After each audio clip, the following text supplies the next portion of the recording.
Hi everyone, I'm Sasha and welcome back to Enjoying Pixels. This is Don't Toy With Me. It's late, I washed my hair, it had to dry, and so I figured why not do something in the meantime. Let's start a new game. We finished Corpse Factory. I miss it dearly. Time for something new. We ran through the entire music and it started again. It's all good. Start. That cutoff was rough. Light spills through the tiny windows of the dollhouse, catching the flecks of dust in the air. I wasn't ready for the silence. Though it's early in the morning, the inhabitants have been awake for a little while now. It's to be expected that toys wouldn't have quite the same grasp on time as you do. So the premise of this game is that there are toys in this dollhouse and that you own them and observe them. It gave me vibes of, remember that book and that movie, Indian in the Cupboard, where there's a magic cupboard and the toys came to life and like the little boy got to take care of them and he had to handle their interpersonal like problems and stuff? Yes. Yes, indeed. Fantasies of my youth. Dahlia. Whisker, you've hardly touched your tea. Her least of all. She's an antique. You could at least pretend to drink it since I went to the trouble of making it. The stuffed rabbit sits at the table, a frown on its embroidered face. It turns its head away from the cup in defiance. Geez, you're so moody lately. I know it's not terribly fun to be stuck alone here with me, but you're not doing yourself any favors by being difficult. Don't you think we should be making the best of it? Silence. I really wish you'd let me cut you a mouth so you could try to hold a conversation. Oh, doesn't like that idea. Ran away. The rabbit scurries off across the wooden floor and down the stairs. Dahlia sighs. It was only a suggestion. I'm not gonna force you. I suppose that's another cup down the drain then. Dahlia gathers the teacup and sauce from the floor to take down to the kitchen. Though Whisker has been in the house for a while with her, he has always been terribly skittish. The kitchen holds the rest of the tea set, always ready for a hypothetical tea party that thus far hasn't come to fruition. Uh-oh. The rabbit wasn't about to sit at the table with her. Thinking back on it, she has trouble recalling who it was that used to sit there with her. You're listening right now, aren't you? I'm fairly certain I can hear you out there. Okay, so I have choices. I can be a responsive owner or just like silent omniscience. Let's start off by being really like attentive. Like, hello there, doll. Also, let's save. Oh, look at all my bountiful save slots. Tap tappy. The sound of large fingers gently tapping nails on the outside of the house answer her question. She smiles softly. There you are. Maybe you could join me? I'm not sure how you would fit in here with me, but I would welcome you anyway. Perhaps you could let me outside? I would sit on the roof to be closer to you. You know better than to give her way on that. Why? The cracks on her face tell the story of a previous excursion outside of the house. She is met with silence. Her smile holds patiently, for all of 10 seconds. Fine, then I won't be entertaining you either. If the Urge to be Reasonable finds you, I'll be reading in my room. She storms out of the kitchen and up the stairs. You decide to give her some time to cool off while you leave to run an errand. You have a feeling she'll lighten up when you retrieve your new purchase. The dollhouse is a little bit cleaner than it was this morning. Dolly has spent some time dusting and picking up. She prefers her home spotless, or at least she used to. Now it seems she settles for clean enough, and she never bothers with the attic anymore. Uh-oh. She oddly straightens the decorations atop her wardrobe in her room. A heavy thump quickly undoes this. What? She turns, looking around in surprise. Hesitantly, she peers out of her bedroom door and down the stairs. Whisker is already in the foyer investigating. What is it? She descends the stairs, delicate joints clicking with each step. She finds the large box taking up the entryway. Oh my! A present? Her eyes light up with interest, running her fingers over the wooden exterior. There's a quirk to her brow when she realizes it's cheap compressed wood. Something new then. Whisker presses his ear to the side of the box. He hops back away when he hears a cough from inside, hiding behind Dahlia. What is it? She searches around the lid, unable to quite pull it up.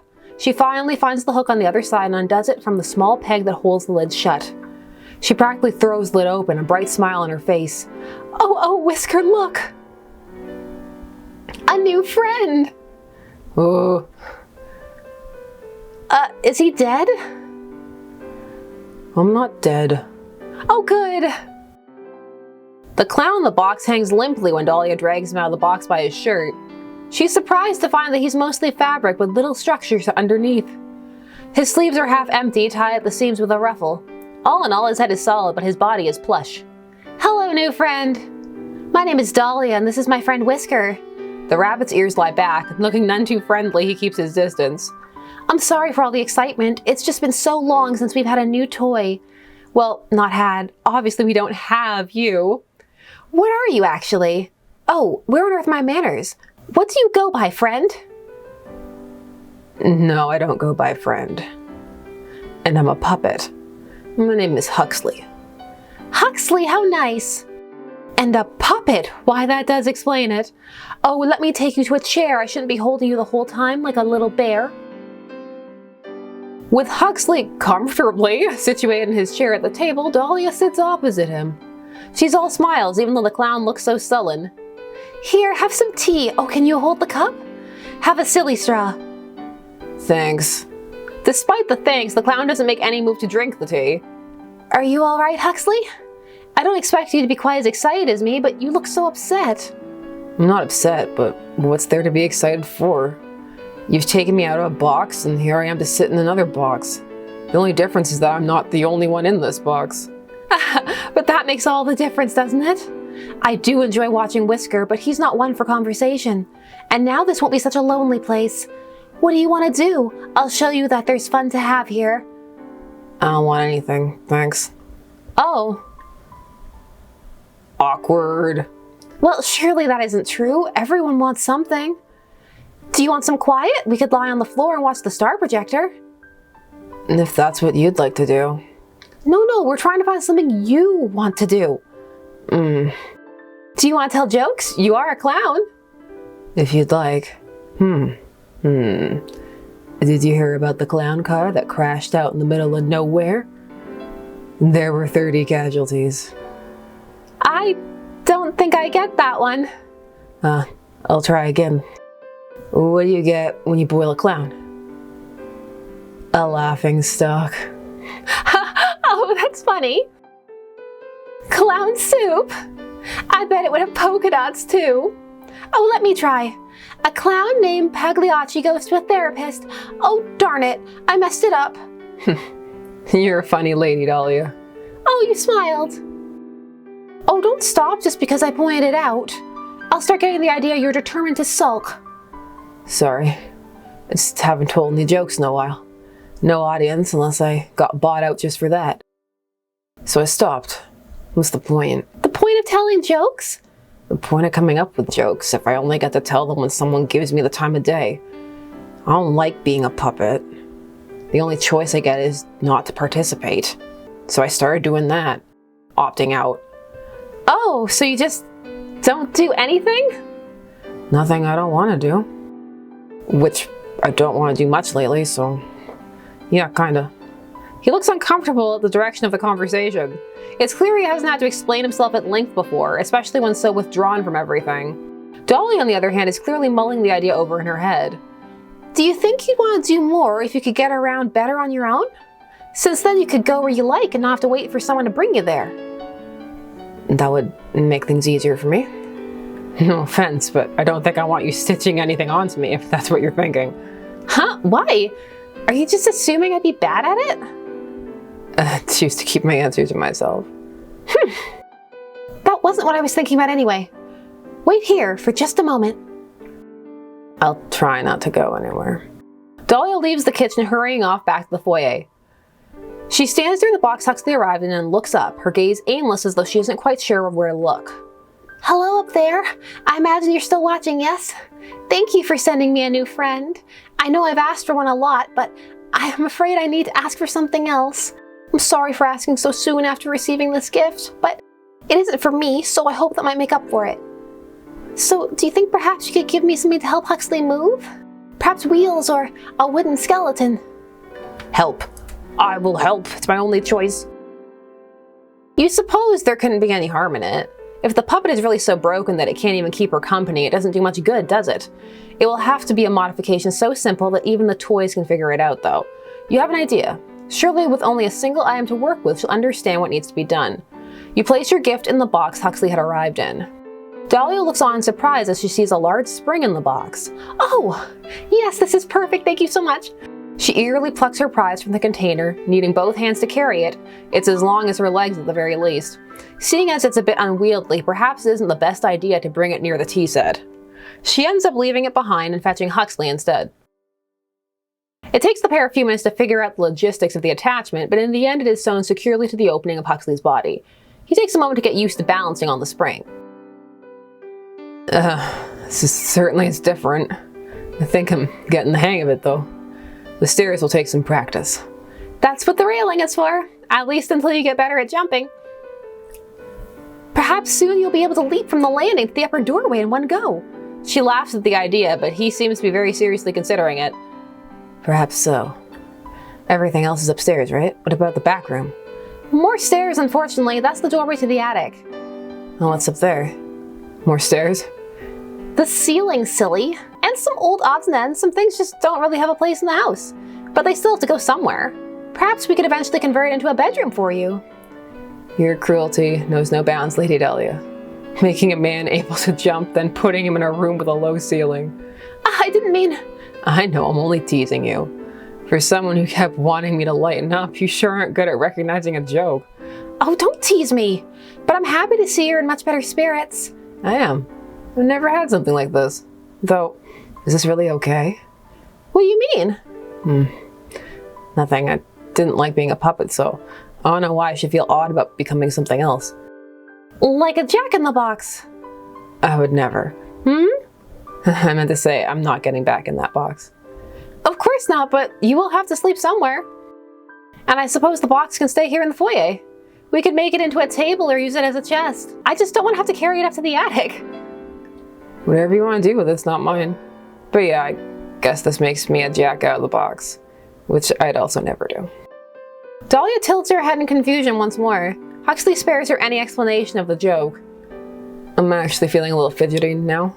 I think I want to give the stairs a try. Will you show me the rest of the house if I make it up? Of course! And if you can't, I'll carry you up. I'll make it up even if I have to drag myself up. Just to maybe go stand out of the way just in case. With some time and effort and a couple of paintings knocked off the wall, Huxley manages to make his way up the stairs. Dahlia feels perhaps a few new cracks were added to her face from the worry with which she watched when he spilled backwards down the stairs. Luckily, the clown was not so delicate as she was. He bounced like rubber. Perhaps that's what he was made of. The thought remains in her mind that she'll have to remind her new friend that she is much more fragile than he is, but for now she hurries up after him to congratulate him and show him all around the upper floor. The linen closet isn't exactly a room, but it's important to show regardless.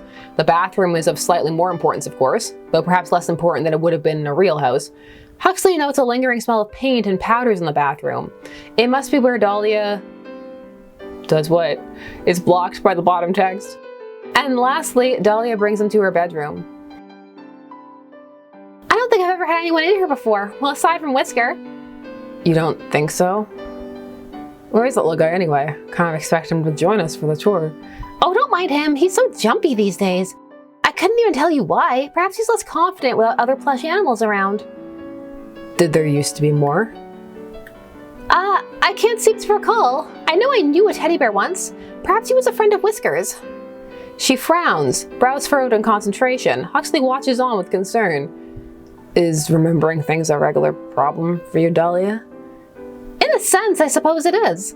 Very little changes in the house, so the days just tend to blend together. If I have trouble remembering something, I'd be hard-pressed to know whether it's due to forgetfulness or because it happened longer ago than I realize. I've recently started writing in my journal again, though, so that should help with the more recent days. I wasn't sure where it was for a while, so I'll have to make really good use of it now that I have it again. Yeah, sounds like a plan. And if I get curious, I could always read up on what I missed before I got here.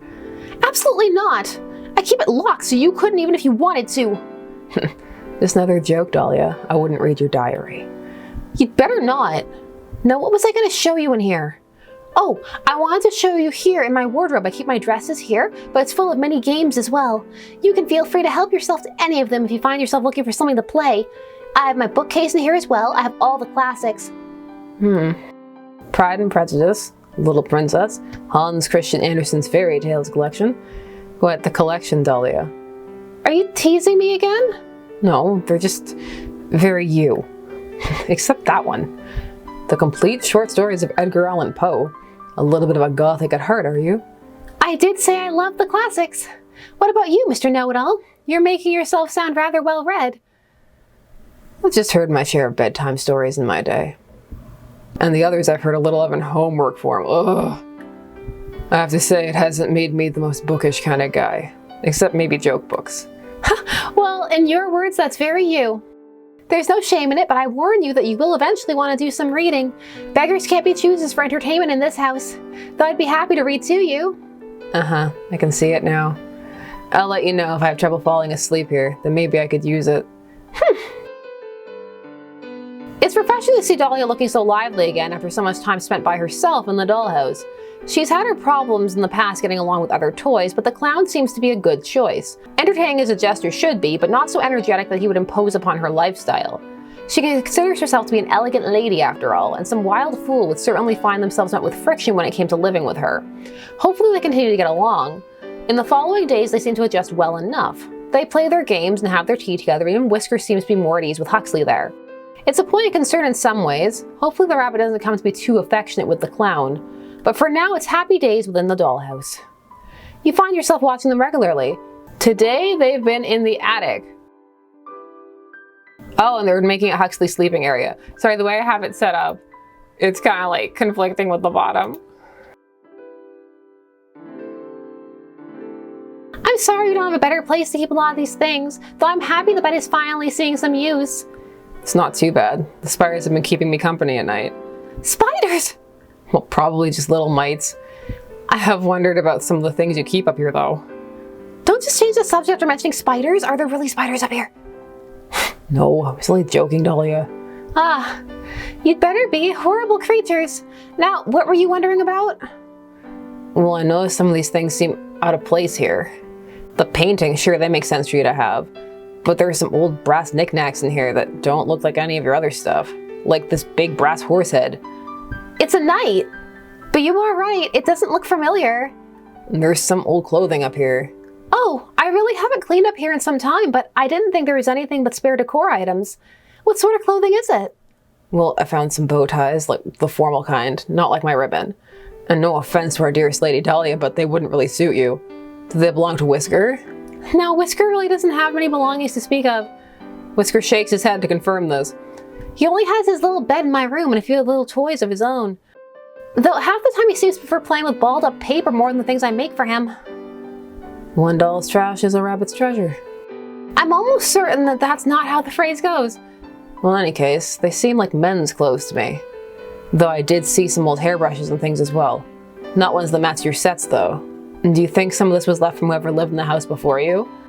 I suppose that's possible, though it seems strange to me that the owner wouldn't remove such things before placing me here. Maybe the owner hoped for a more masculine doll. I'm sure I'm exactly what they were hoping for. They've had me this long after all. Well, the owner doesn't seem to be interested in doing much to your home regardless, so maybe they didn't bother with this. Or they're using your storage for their extra things. Oh, I hadn't considered that. And they get quiet at times, but that doesn't mean they lack interest. They love me, and I love them too. You two should get a room then. Or I guess a house. Oh, hush. There's no need to be jealous, Huxley. I'm sure that they love you too. You wouldn't be living here if they didn't find something appealing about you. Must have been my sparkling personality then. Perhaps it was. Right. Well, I don't have any doubts that they're just tossing me in here for your sake if they really love you so much. How do you mean? Well, you have told me a few times just how lonely it is here without someone to have conversations with. And here I am. Well, I am happy you're here, but I doubt it's just for me. It's all the same to me. As long as they leave me be, I'm just fine. Oh, that's just silly, Huxley. I know you'd enjoy their attention if you got it. Doubt it. Such a sourpuss. I suppose we'll find out next time they decide to check in on us regardless. I'll be holding my breath until then. The conversation comes to a stop as the pair go back to cleaning, but it leaves you with some thinking to do. It has been a little time since you initially purchased the clown, so you've had a little time to get to know more about him. More so than you could have known taking him off the shelf. At this point... Ooh, well, this is an important decision. At this point, Dahlia remains the favorite, or Huxley is winning you over. So which way to go first? Because you can go two ways with this. I mean, honestly, so far, even though Dahlia is clearly correct in more ways than one, like, we started with her there. Let's go. Dahlia remains the favorite. You still feel Huxley's pursuit is something of a distraction for Dahlia. Flawed little thing that she is, you wouldn't have kept her this long if you didn't have some attachment to her, especially with how poorly she gets along with other toys. She's quite lucky that even though she's so much trouble, you have quite the sentimental view of her. Hopefully the clown learns his place with time and stops bringing down the mood for her. If not, you could always make some adjustments. But nothing can last forever. It's clear enough the honeymoon phase is coming to an end by the argument you find already in progress when you check on the house today. Huxley, you've picked out our game 3 times in a row. We're going to play what I want today. You literally offered to let me choose. You can't say you don't care what we play and then take it back when you didn't like what I picked. I didn't know you were going to pick the worst one when I said that. The worst one? You seemed fine with it the other day. But fine, let's play this one instead. You like Parlor Detective, don't you? Are you serious? I'm just more in the mood for a word game. So you had a specific game in mind? I didn't realize which one I wanted until now. It's not as though I planned to argue with you. Could have fooled me. You're so sour, Huxley. I'll get the game set up while you're over there sulking. You'll feel better once we start playing. Hey, Whisker, what do you make of this? The rabbit looks up from his place on the little pet bed on the floor. He seems uneasy at being addressed in the middle of their tiff. Whisker doesn't even talk, Huxley. I know you're playing some joke. Whisker, do you think Dolly already started the game without me? I'm still setting it up. Because I'm starting to think we're playing charades or ESP tester. Or maybe just mind games. I don't think expecting you to take me at my word requires you to be psychic. The only funny thing about this is how silly you're acting over some board games. Yeah, well, maybe I'm not in the mood for your kind of game. So you're pitching a fit over not getting your way? That's rich. No, if you just said what you wanted from the beginning, I wouldn't care. Honestly, if you wanted to watch paint dry and you were serious about it, that'd be fine with me. But I'd rather drink paint than get jerked around. Then enjoy the taste of your new colors. I'm not in the mood to play anymore. Whoa, Dahlia shoves the little letter tabs and the game board back into the box she had been removing them from. Even Huxley looks a bit surprised at this reaction, but primarily he looks irritated. It's odd to see him so worked up. Though he has been more lively since Dahlia helped him get back on his feet, it's rare to see him feel so strongly about anything. The general state of ennui he carries himself with leaves little room for such emotional outbursts. Not beyond a sarcastic remark anyway. So seeing him like this, it's a little worrisome. Once the game is put away, Dahlia moves to push him along toward the door, meeting resistance when she does. What are you doing? We're not going to be playing anything now, so I want some time to myself. Get out of my room. How mature of you, Miss Dahlia. Really befitting a lady of your caliber. Out! The clown finally exits the room and she slams the door behind him. With him gone, she sighs and presses her back to the door. It takes her a few moments, but she gathers herself and straightens out her dress and then her hair. When she looks around and sees Whisker is no longer in the room either, she sits down on her bed and takes up her diary and pen from her dresser. I swear, I can't count on anyone to just be civil. She begins to write. You decide to leave her to her personal writing. The next morning, you decide to check in on the dollhouse to make sure things have cooled off from the day before. Dahlia is waiting in the kitchen, presumably for the other toys.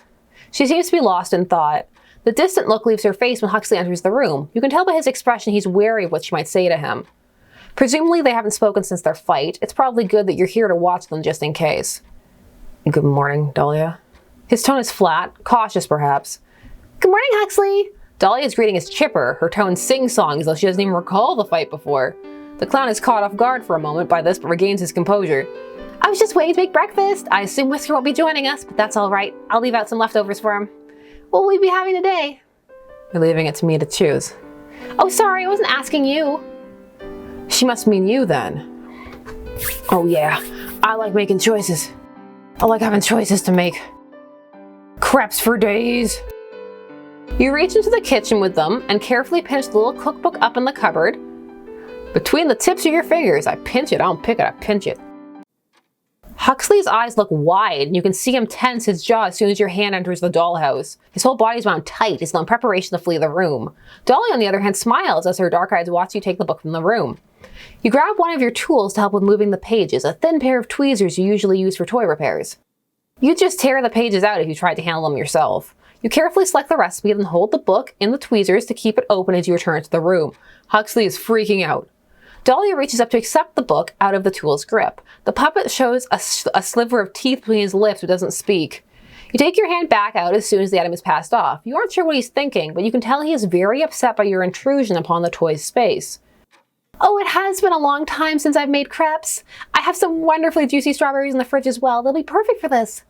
Huxley, do you prefer yours with chocolate sauce or just whipped cream? I'll have it however you're having yours.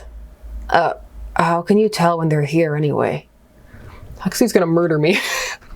He's gonna come out the house and gonna die by spring. You ask so readily. Oh, I ask every day. You usually sleep in though, Mr. Lazy Bones. Lazy No Bones?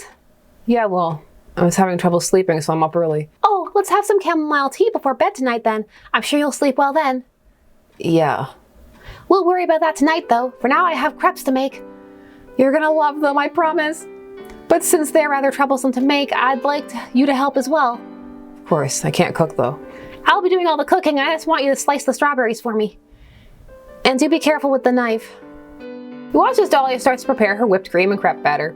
She periodically stops to correct Huxley on his cutting technique.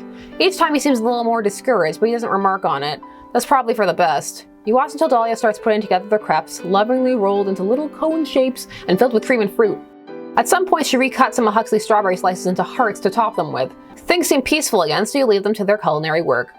Hopefully the morning together helps them put that argument the night before behind them.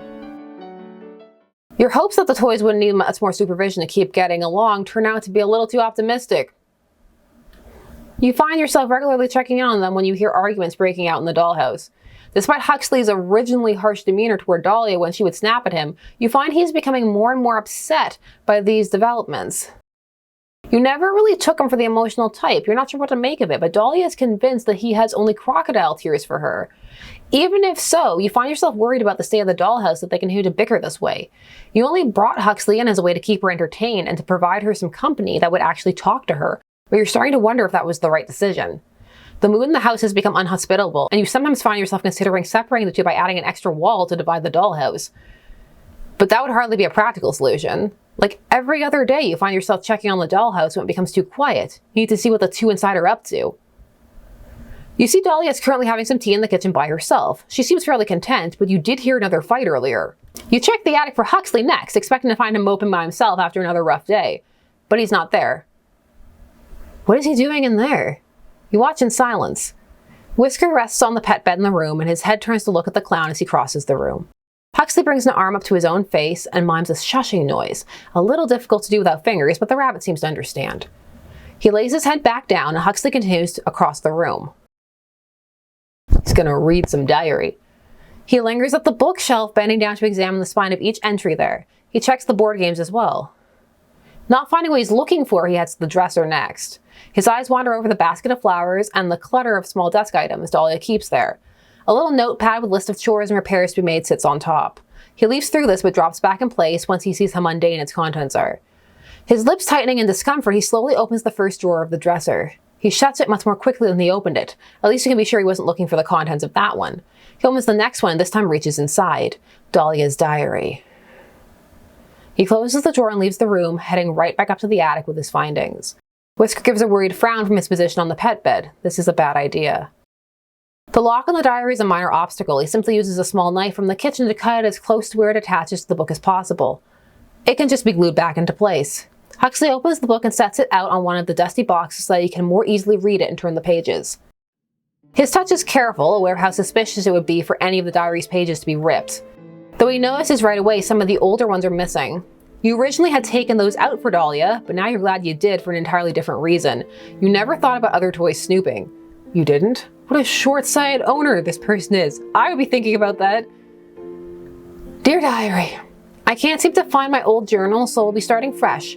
But it is a lovely day for such fresh starts. Rose finished another painting today for the foyer. The results are beautiful. She has such a talent with paint. I wish that I could make anything half as lovely. I can at least say I provide something in return since I'm working on a new dress for her. I do hope that she likes it. Dear Diary, I've asked for some flowers to put up some arrangements around the house. Since Rose paints so many flowers, I'm sure she would like some for her still lifes as well. I'm not sure why I'm bothering though with how difficult she's been lately. It seems like she disagrees with me just for the sake of it, even on the littlest things. I'm not going to say anything to her about it, but I wish that she would stop regardless. Dear Diary, honestly, I think she's jealous of me. It's the only thing I can think of. Rose used to be so sweet, but now it's like walking on glass to be around her. Or is it eggshells? Either way, she needs to stop picking fights with me. Our owner is excited by her because she's something new enough to still be a novelty. If she thinks that means she's better than me, her wooden head is as empty as it sounds when the wind blows through the house. Whoo! A crude drawing of a doll's head with wind blowing in one ear and out the other adorns the next page. A couple after that are removed. Dear Diary, I'm terribly lonely here. I think the owner sent Rose away due to my complaints. I haven't seen her in days and they won't answer me as to her whereabouts. Or it's been weeks, I'm not sure anymore. I suppose it can't have been days since I'm having difficulty remembering exactly when we last spoke, even picturing her face. I wish she had left behind some self-portraits. I miss her dearly. Huxley frowns and skips ahead past many pages of mundane daily goings-on around the empty house. They range from cheerful recountings of craft projects to desperate letters to no one expounding on her loneliness. Dear Diary, a new home with new faces. I was able to bring a few things with me, but it feels quite frightening all the same. Luckily, Lucille has been a very gracious host. She shares everything with me with an eagerness that tells me she has been as lonely as I have in these past years. Though I don't enjoy sleeping in the attic, it's rather eerie up here. I feel terribly out of place. Maybe I wish hard enough I'll return to the home I know. Huxley eyes the old bed frame that now holds his own bed. He had just assumed Dahlia had always lived here and it was her home. Dear Diary, Lucille is not what I thought she was. She's so cruel when she wants to be. Today we sat on the roof together to see the stars. She pushed me. The owner doesn't believe me. They replaced the arm that was damaged, but my face can't quite be restored. My eye... I feel so broken. Beyond that though, perhaps I'm just very unlucky. But nothing ever quite works out in my favor. If I can convince the owner of what Lucille did, perhaps they'll actually do something. But until then, I think I'll just be avoiding her. Lest I say something that would further prevent any sort of peaceful resolution. Dear Diary, she deserved it. They wouldn't have done that if she didn't. The puppet stares at the pages, chewing his lip and looking deep in thought. He leaves through the next quiet stage of Dahlia's life until he finds another name. Dear Diary, after so long the owner has given me new friends. Theodore and Whisker are a delightful little pair. I would never say so to them, but I'm a little disappointed that the owner didn't think to bring me a doll like myself. But Theodore is still a kindly gentleman, even if he is rather fuzzy. And Whisker knows so many tricks, such an agile little thing. I'm sure we're going to get along grandly. This section seems to be missing the most pages. There are areas where even Dahlia writes about her frustration with her diary being tampered with and how often she finds herself confused about past events the other toys discuss with her. Eventually, Huxley finds in the newer pages that Theodore's name simply isn't mentioned again, not even in a memoir fashion as when Dahlia lamented the loss of her initial friend. Huxley finds the more recent entries as he seeks the point where he initially arrived. Finally a friend! A new friend who might be as sad as me, but at least he speaks. At least it's not only me now. At least I can look at his face and recognize him. I had started to think perhaps the owner hated me. They placate me with gifts, but they never let me out anymore. I know they have other toys. I can see them from the window working on their projects.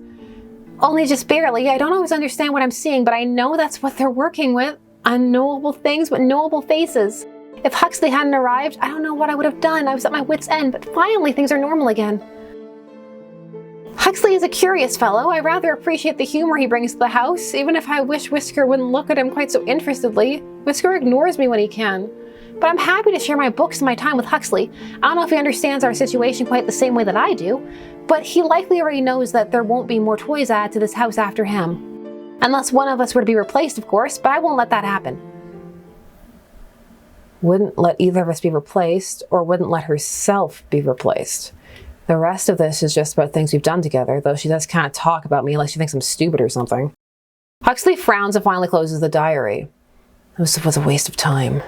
And I have to fix the strap too. I remember seeing some glue in Dahlia's scrapbooking supplies. Let's use that. He leaves the act to return the book to its original hiding place in the bedroom. Dahlia's already there. Why are you acting like this, Whisker? You funny little bunny. You've never tried to play with my things before? No, give my hairbrush back. Come on, come. Huh? Huxley tries haphazardly to hide the book behind his loose sleeves. Oh, hey, Dahlia. Hello, Huxley. Did you need something? No, it was really quiet up in the attic. Oh, isn't it always, though? She smiles amused by what sounds to her like a very silly excuse to come find her. I was just brushing my hair until Whisker stole my brush, silly little thing. Whisker tenses as Dahlia reaches for him. He squeaks as she picks him up by the scruff. Dahlia, be careful. That looks really uncomfortable for him.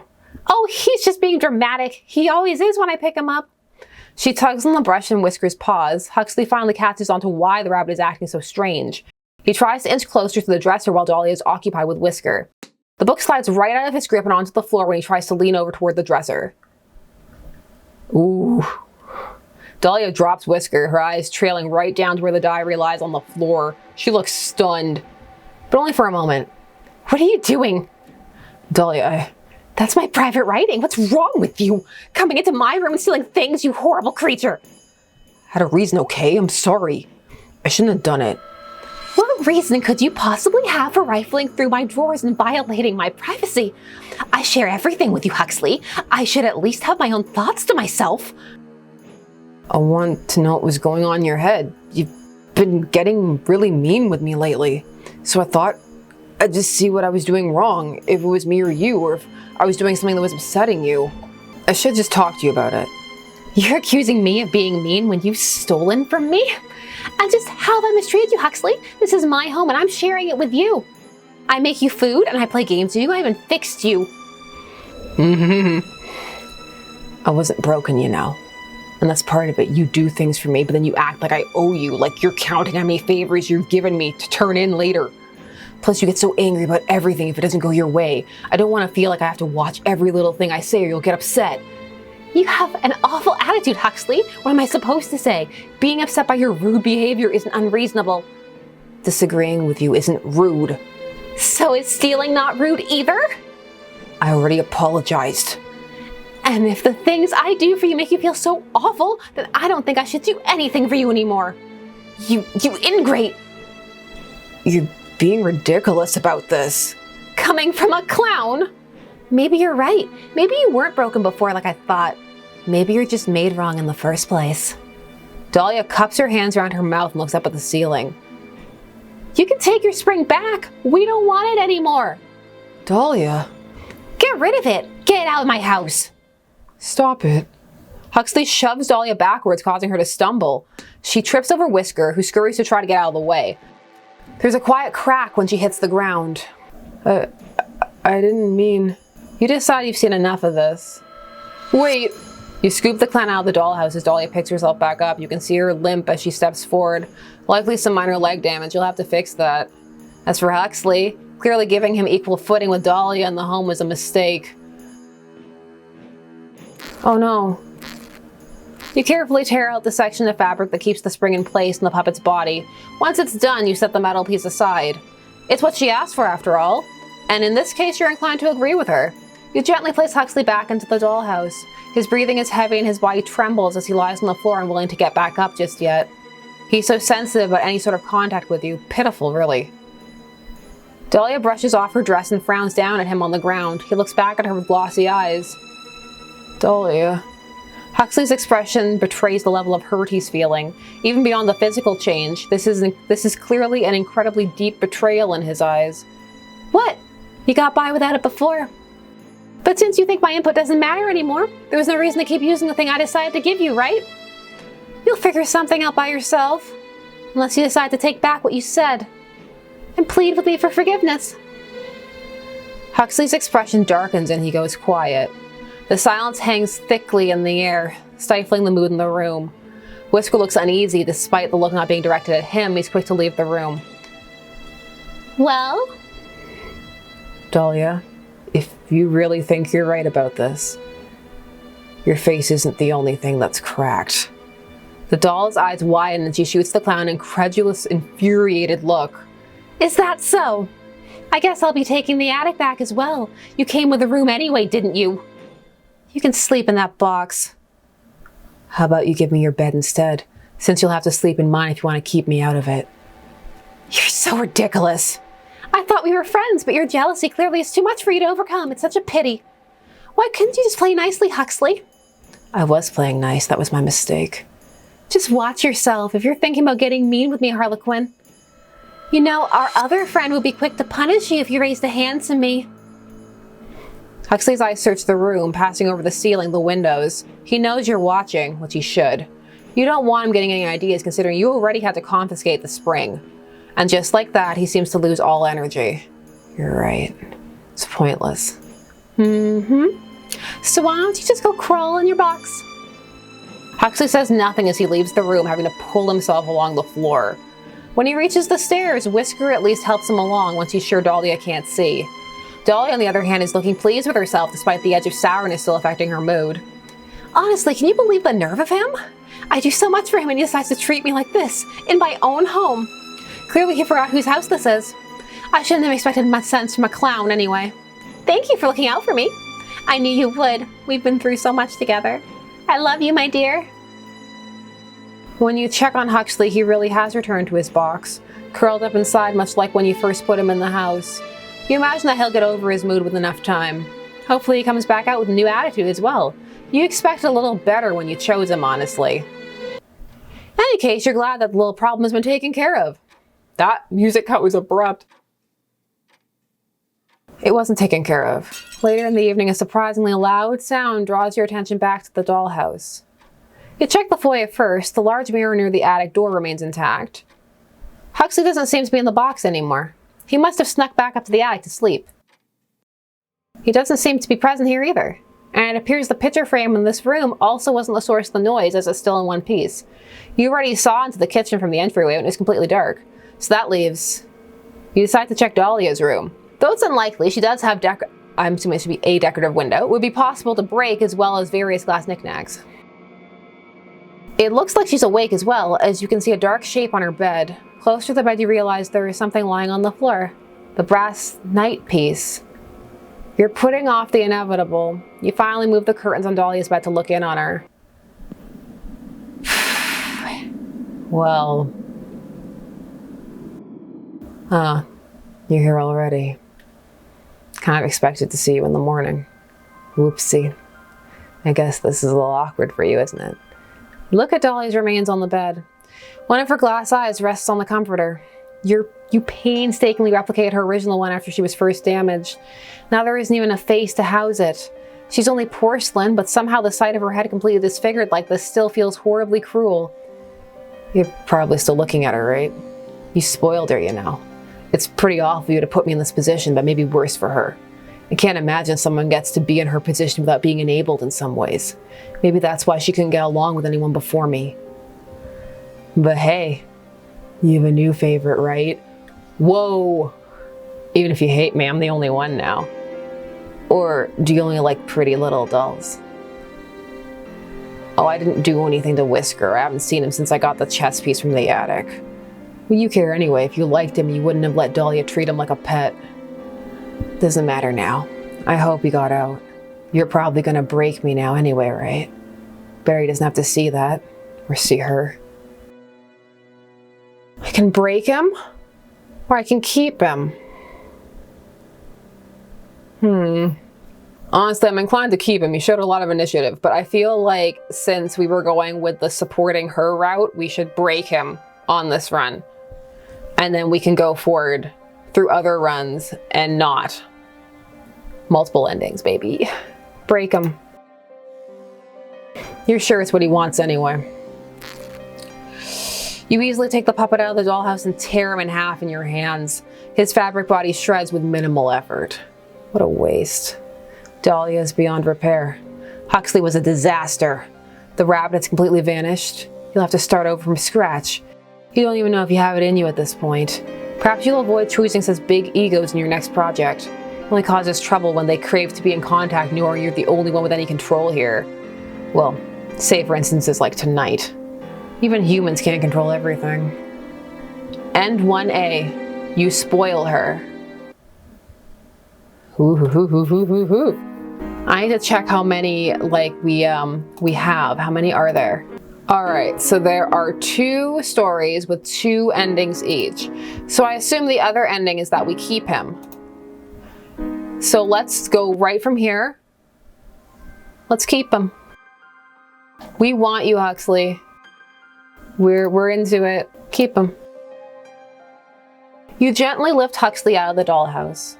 It is well and truly tempting to pick the puppet up and pop his little sculpted head right off his shoulders. But what would be the point of that? You'd have nothing left, just an empty dollhouse. You're not sure how you managed to lose control of the situation so quickly. You were only away for a little while. You shouldn't have to watch the house for every second of every day and night to avoid these kinds of disasters. You could never stop it when it happened with Dahlia. Of course, you couldn't stop it when it happened to her either. In the end, maybe it is on you for not maintaining a better balance in the household. You can't be sure. You leave the dollhouse alone for now. You may come back to check on Huxley and start the arduous task of attempting to build a connection with him. It shouldn't be impossible, even if he is the difficult type. Dahlia was the difficult type too. It took a lot of work to get her to do as you wanted. It involved a lot of compromising. Maybe too much compromising. If you hope to ever introduce new toys to the dollhouse again, you'll have to hope you've learned from your mistakes with her. The clown caught you off guard this time, but you'll soon be in control once more. Ending 1B, your new favorite. Whew. So obviously, the other route will be if you choose Huxley as your new favorite from the start. So I'll film the rest of this later, so you'll see me in a minute. It'll just be a quick cut for you, a whole new day for me, and we'll do the other route. We're gonna do it again, but pick Huxley as the favorite. All right, it's Huxley time. I'm gonna start again from the first choice, which was whether or not we interacted with her or not, and I'm just gonna be stoic this time. Just not paying any attention at all. All right, silence. She waits in the quiet of the house. Sorry, a pop-up happened. I was like, whoa. Somewhere distantly, the sound of Whisker's muted footsteps detail his route up to the attic. She waits and she waits. Her posture holds stiffly, but the energy begins to leave her expression. I see. I don't know what I was expecting. I'll go mad in here alone, you know. But you'll just keep on ignoring me, won't you? I'm doing my best. You make my life so needlessly difficult. She sighs, and after adjusting her long hair into place, she turns to leave the room. There's no need to interfere with her day too much. You already have something planned for later anyway. You leave the dollhouse alone for now. All right, so now we're going to get Huxley into the house. We skipped through all that because all of that was the same. We're gonna help, of course, like we were before. And we'll get to our next choice, which was this one right here. Huxley is winning you over. It would be a lie to say that the clown wasn't growing on you. Though at first you did only bring him to the dollhouse in order to provide Dahlia with some company, he's a funny little guy in his own right, even if not always through his jokes. You'll have to start thinking of some ways to make him feel more welcome in the house now that you know Dahlia will be able to get along with him. Things are fairly peaceful in the dollhouse for some time after. You check on the toys from time to time a little more frequently than you would when it was only Dahlia and Whisker in the house. It's more active than it has been in some time, so there's more to see going on. You decide you'll be adding some new things for them from time to time to keep this level of activity. Try that piece in the bottom right there. Whisker leans forward against the table to move one of the pieces of the jigsaw puzzle. His little paw nudges it carefully down to fit within its place. Oh, okay, that's part of the red costume. That's why the color was so different.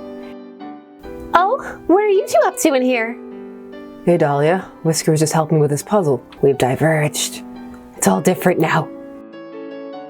I tried by myself, but you know me, butterfingers. Huxley says this as he extends one of his digitless stump arms before lowering it again. Oh yes, I see. I really enjoy puzzles too. You should have told me. I would be happy to help. And you're reading, so I didn't want to bother you about it. Plus, I think Whisker likes puzzles. The rabbit perks up at this, confirming the statement. Dahlia's demeanor changes at this. Something about this is bothering her. Whisker never wanted to do puzzles with me. He never wants to sit on my lap like that either. Actually, where did you get this? I don't remember seeing this puzzle before. You haven't? I found it in the foyer today. I assumed you'd left it out. I don't don't leave my things lying around.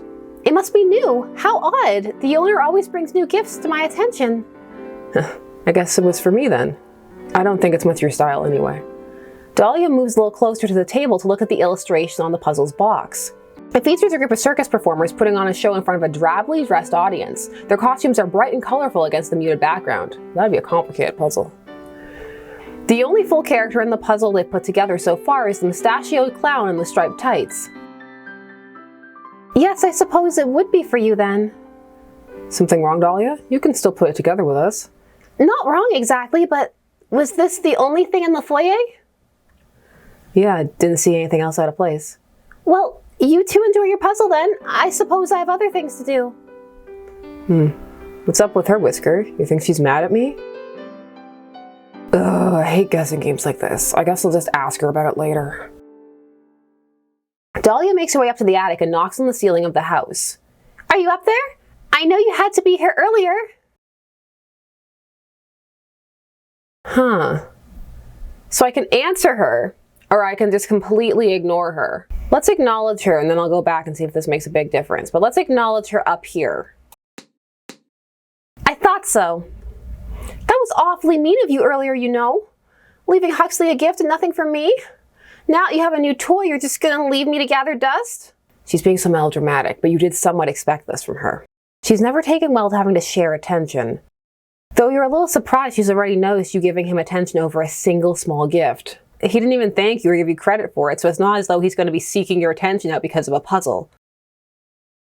Well, since you don't plan on answering me, you should know I'm feeling very cross with you about this.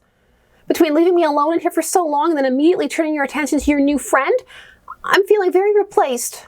So I expect you to do something to make this up to me. A fragile body and a fragile heart, the porcelain drama queen exits the attic. You might consider getting her something as well to cheer her up. But at the same time, you don't want to encourage her to indulge in such dramatics every time you do something with Huxley. And you know she'll catch on if you make it a pattern. For now, you'll just have to ignore this outburst. You leave the dollhouse alone for the rest of the day. The next morning, you decide to check on the group around breakfast time. Luckily, it looks like everyone's relaxed again as they're all spending time together. Okay, so it's a quiche. Quiche, Huxley. Quiche. Are you paying attention? You look ready to fall asleep. I never get up this early. My head feels empty, my body feels boneless. You don't have bones. And I'm not sure if your head is empty or not, actually. Do you have glass eyes like mine? Wait, you're distracting me. I'm trying to give instructions. Sorry, Lady Dahlia. Please continue. Well, I was going to have you dice the vegetables for the quiche. But I'd rather not have you holding the knife while you're so tired. Why don't you mix up the eggs for me instead? I'll measure out the other ingredients for you to mix in, and you'll just have to man the mixer. Aye, aye, chef. Easier for me. I'm a klutz with a knife anyway. All right, Butterfingers. Did she take that seriously? The group gets to work on their complex breakfast dish. Dahlia works efficiently as she dices up their various vegetables into little cubes that will suit the size of the dish. She occasionally moves to check on Huxley's progress, but he seems to have things handled. Whisker hangs onto the clown's back, watching the mixture churning in the bowl, and occasionally moving the lever switch when Huxley asks him to. As you watch, you start to notice how much Dahlia looks over their way, a small frown on her face. Whisker catches her eye at one point and looks away. She turns her gaze down to her cutting board. By the time everything is put together to go into the oven, she's on edge.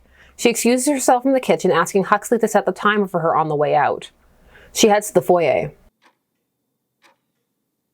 Stepping into the foyer, Dahlia spots a handful of items on the box-turned table that Huxley arrived in. A couple of colored balls, some silk handkerchief squares, also colorful, some oversized playing cards. Nothing she'd really be interested in. But there is one particular ornate item among the group. She approaches and picks it up. Oh, what a cute little cane! I usually prefer parasols, but this is nice. Ah! As she turns the wooden cane over in her hand, she observes the metal handle at the top. It's fairly textured, made to be easy to grab even without fingers all the way around it. The flat top holds a little painted disc, painstakingly etched with a decorative H. Your work is detailed, even when working with such small materials. You were very particular in making this gift. She broke it. The handcrafted cane lies splintered in half on the ground. Whoa. Ah! What was that? Nothing. Didn't I tell you to wait in the kitchen? So, I don't have to? And I was worried. You were acting weird. Are those for me? Dahlia kicks the handle out of the broken cane behind her with her heel. Probably. It looks like all of it is for you. Whisker scurries across the foyer to Huxley's side, carrying the cane handle in his paws. Huxley is her. His little plush steps went unnoticed by the larger toys in the room. Huxley takes the cane and looks to see what Dahlia was hiding. Geez, Dahlia, what's your problem? Seriously, what did I even do? It's not you. I'm just upset with the owner right now. I was really angry. I had just picked up the cane. I was so mad I just hit it against the box without thinking and it broke. It was an accident. Well, you didn't break anything else. You only broke something that was for me. Huxley, are you crying? No. I honestly didn't think it would mean so much to you. It's just a cane. It was made for me. Nobody's ever made something just for me. You have so much. But you want to take away what I've got too? It was an accident. You already admitted you thought about it. That's enough. You're very upset with Dahlia for this, and you can see Huxley is getting pretty worked up. Best to separate them for now, and put Dahlia where you don't have to look at her for a little while. But you put Dahlia away in her room and lock the door. Huxley, who was already upset by this turn of events, is terrified at seeing your hand enter the dollhouse so suddenly. There isn't much else you can do but leave him alone to calm down. Dahlia pounds on the door of her room. You can hear her voice cracking as she cries to you, threatens you, says whatever she can think of to be absolved of any guilt. She just doesn't want to take responsibility for what she did. You decide to leave her in there until you're feeling less upset about what happened, whenever that happens to be. For now, you decide to focus on making a new gift for Huxley. You hadn't expected him to be so sentimental over it. But knowing now that it's so meaningful to him, you're newly motivated to make something for him that he'll enjoy. If he's willing to accept something like that from you, even with his fear of your physical presence, it's a good first foot in the door to actually bonding with the clown. But what to make? A portrait, a new bed, or remake the cane? So he really liked the cane, so remaking it would mean he can get around easier. I mean, a portrait isn't a new bed, because he didn't like the bed in the attic so much in the other round. So making him his own bed might be nice. Let's make him a bed, a new bed. Right, he's still sleeping on that rickety old metal frame in the attic, and that's been in there for years. You're sure we could use something more comfortable, and on top of that, you can customize it to be more suitable for him. Perhaps it would look nice with some bright colors and a star relief carved on the headboard. Maybe bed knobs look like circus sea lions balancing a ball on their nose. The idea is ambitious, but your mind is already racing with ideas. You decide you better get to work right away. Over the next couple of days, you leave the dollhouse alone to work diligently on the bed for Huxley. You imagine he would like some time without you looming over the house after what happened before. However, you know that before you can present him with his bed, you'll have to try to get things back to normal within the house. It's time to check on Dahlia. You find her lying on her bed, completely despondent. She's fully dressed, though you can't be sure whether that means she has been getting up every day to get ready or just hasn't changed into her pajamas since you put her here. You unlock the door with a click. She is immediately alert. You're back! I thought maybe you were gonna leave me in here forever. I'm sorry for acting out before. I shouldn't have destroyed something that you made. Well, this is a surprise. But you doubt she'll learn much from this, even if she's trying to make up with you now. You should consider my feelings too, though. It's not about the gift specifically. You know that, don't you? Oh boy. You aren't sure what to do in response to this. She looks ready to burst into tears, and you're still pretty cross with her. It doesn't negate your suspicions. She's only trying to get your sympathy, so you'll forgive her for acting out. She looks up and around the room expectantly. When nothing happens, she slowly sinks. I see. You don't want to talk about it right now. That's fine. It's fine. I should go let Huxley and Whisker know that I'm out again. I suppose talk to Huxley about this. I love you. Please talk to me soon. She anxiously hurries out of the room, her posture stiff and her expression full of worry, just in case you stick around to listen in on her and Huxley. You find the conversation already in progress, but their voices are low and hard to hear. Perhaps Dahlia didn't want you to listen in.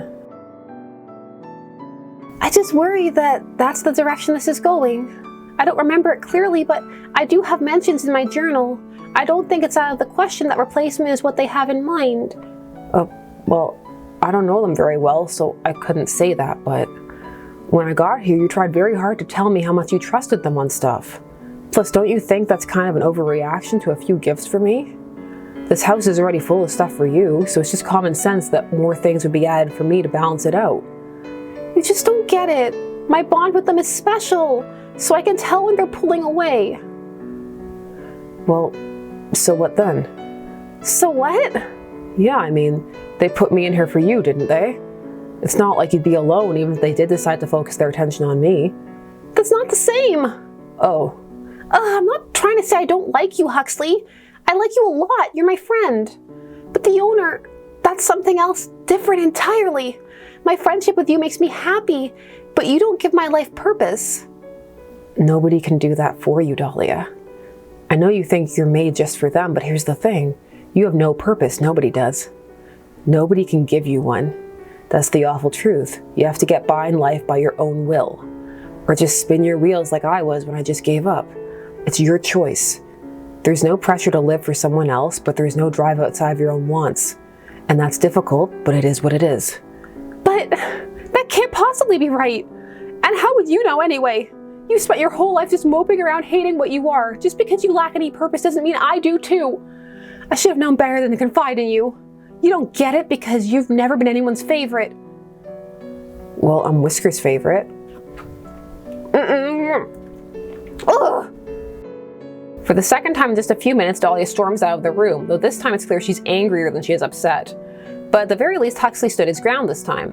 Dahlia looks like she's going to go sulk over tea in the kitchen, so you feel safe in leaving them alone while you get back to work. As long as she isn't at his throat, she can be mad all she likes. Oh, wow. Today you finished your bed for Huxley.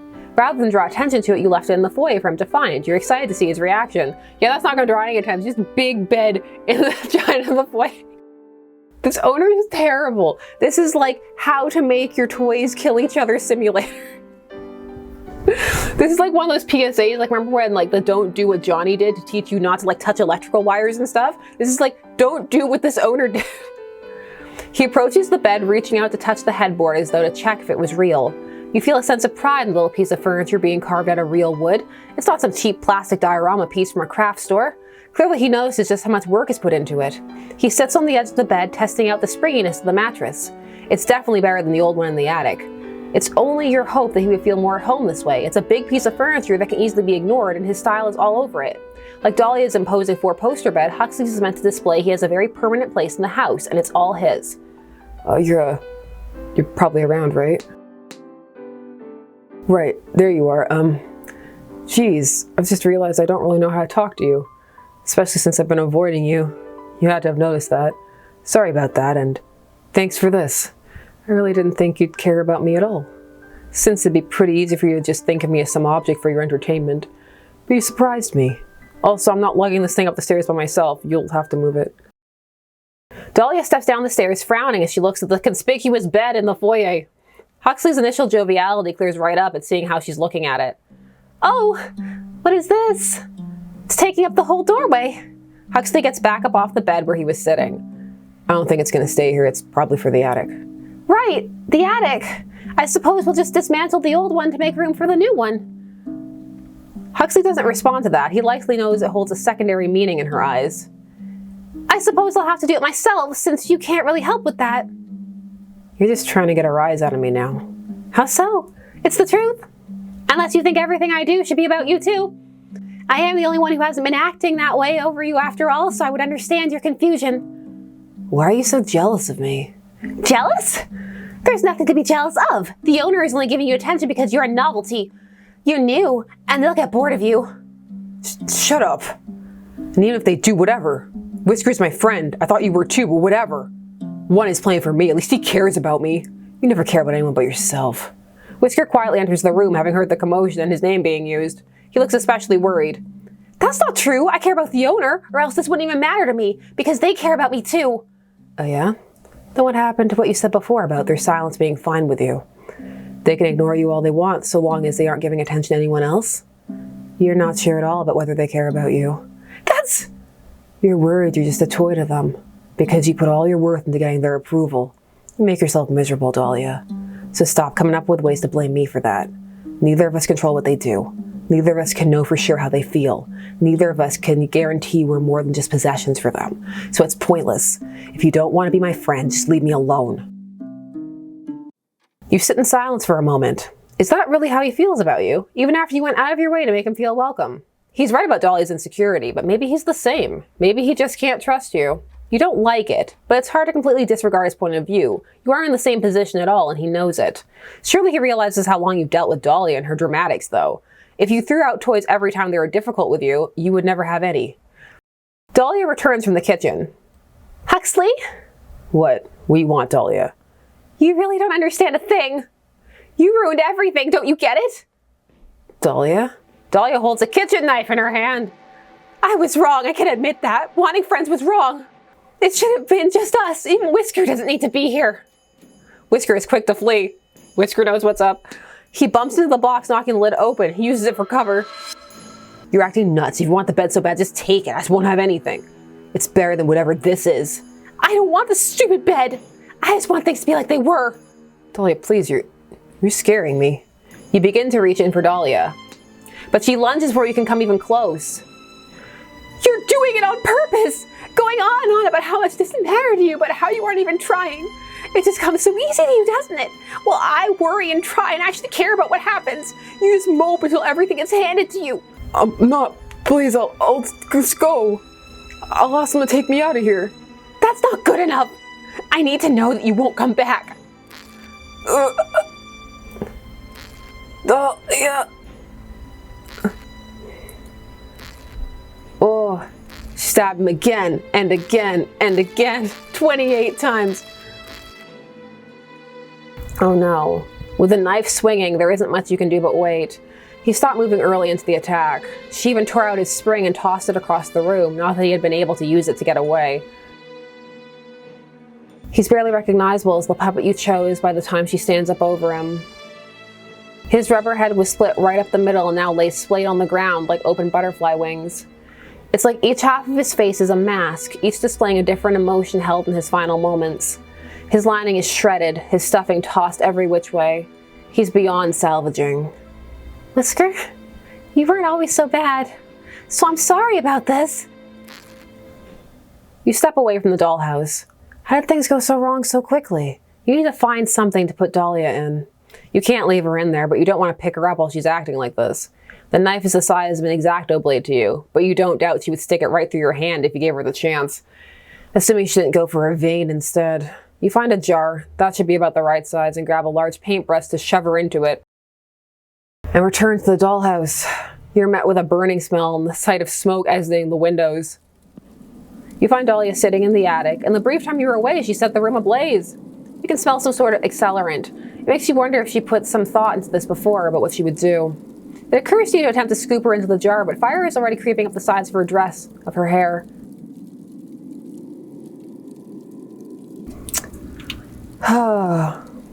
Beidz dos. Leave her. Huxley was right in a way. She's in a hell of her own making. And never has it been so clear as now when you see her being taken by the flames. Cracks from the heat and her clothes and hair burn away. You look away. You start to think there was never a possibility of either of you being happy in this arrangement. It's both a punishment and a mercy to let her burn. You leave to grab a pitcher of water for the fire.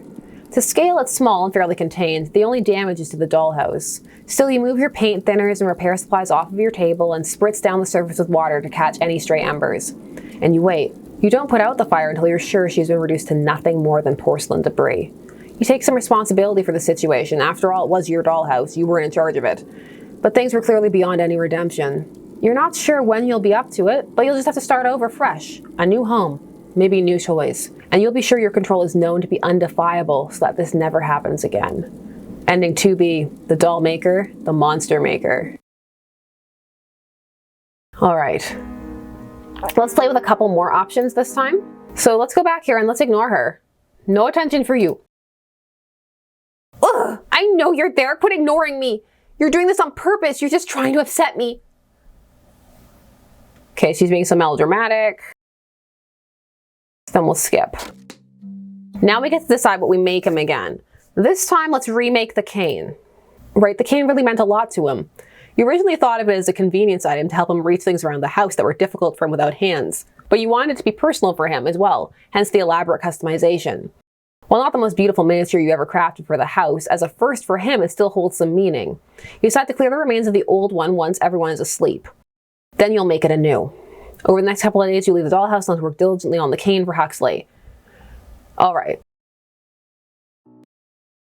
Here we go. He carefully picks up the cane. It's not a perfect recreation, but one you took a little bit more time with. Tiny relief carvings spiral down the cane. They aren't detailed since scale is a difficult factor for you, but they were chosen with care. Stars and simple comedy and tragedy masks are the main motif you chose. The masks feature prominently on the metal handle as well. It's certainly more ornate than before, but you used the same H-initial medallion as before as the inlay. A careful reconstruction of the original gift with a little extra love put into it to make up for the loss of the first. He holds it with his arm, standing there in quiet thought before he breaks the silence. All right. So he doesn't like this one as much as the bed. Yeah, he didn't like that one as much as the bed. Don't think I'll be dressed up all swanky to match this, though. It'll be for knocking stuff off the shelves and helping me up the stairs, and that's it. Dahlia steps down the stairs frowning as she looks at the conspicuous cane in the foyer. Ah, that cane! I suppose I should keep my distance then. What do you mean? It's not like you'd break it a second time. I told you that was an accident! You're still trying that, huh? I guess I didn't mean to imply you wouldn't break it again out of the goodness of your heart anyway. You only wouldn't break it because you got in trouble for it the first time. And I suppose you had the time of your life with me locked away in there then, didn't you? Not having to deal with me encroaching on your time with Whisker or the owner? Perhaps I should worry of how you might think up ways to get rid of me for longer than that. You're just trying to get a rise out of me now. How so? It's the truth? Unless you think everything I do... Okay, then it should be about you too. And then we get back to the same ending. Save her! The dollhouse is definitely ruined. Huxley and Whisker are beyond saving. Horrible as she has been, she's the only thing left. You reach into the dollhouse with your tools and scoop the burning doll into the jar. It's lucky for her that you chose a glass container, or you wouldn't have even had the option. You hurry her into the bathroom, the lid held over the jar to try to keep the smoke from escaping. It's not quite enough to smother the fire. You finally bring her to the sink and turn on the faucet, drenching her and filling the container with water. By the time you're done all of this, her cotton clothing has been ruined, her wool-wefted hair has been burned away, her paper flowers are only ashes in the water. She's naked and charred and unrecognizable. But she's alive. Try as she might to convince you otherwise by sinking motionlessly to the bottom of the jar. You'll have to remake her. The damage is extensive, but she's a monster of your making. You'll breathe new life into her, and hopefully this time, you'll get it right. Ending 2A. The Princess Ash Puddle.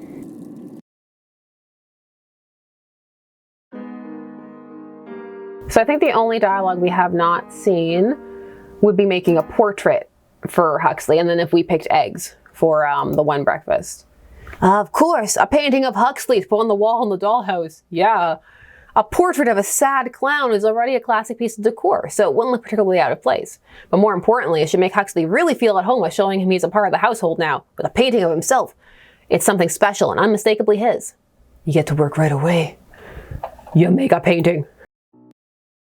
The portrait sits in its frame, resting on the box he arrived in that the two have taken to using as a clutter-catching table. You didn't think it would be a good idea to hang it, since then they might feel obligated to keep it wherever you first placed it. You want him and Dahlia to find a good place for it in the house. Right now, though, Huxley simply stares at it, eyes tracing over the colorful painting. You originally had intended to make it his resting expression, the classic sad clown painting. But you instead decided to base the portrait's expression on the passive smile he often gave, seen in his moments of cautious optimism. You feel it represents him more truly that way. He eventually looks up from the picture, turning his head to look around the ceiling as the toys tend to do when unsure of your presence. Also, don't think I didn't know she tried to pretty me up in the picture. It's an awfully generous take on me. Dahlia steps down the stairs frowning as she looks at the conspicuous portrait in the foyer. Ah, a new picture.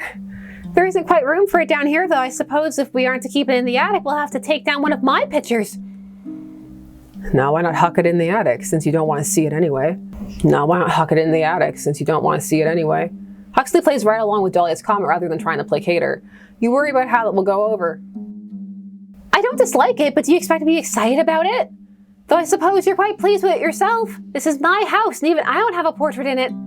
But you show up and, well, it's fitting there should be a picture of you here now and not one of me.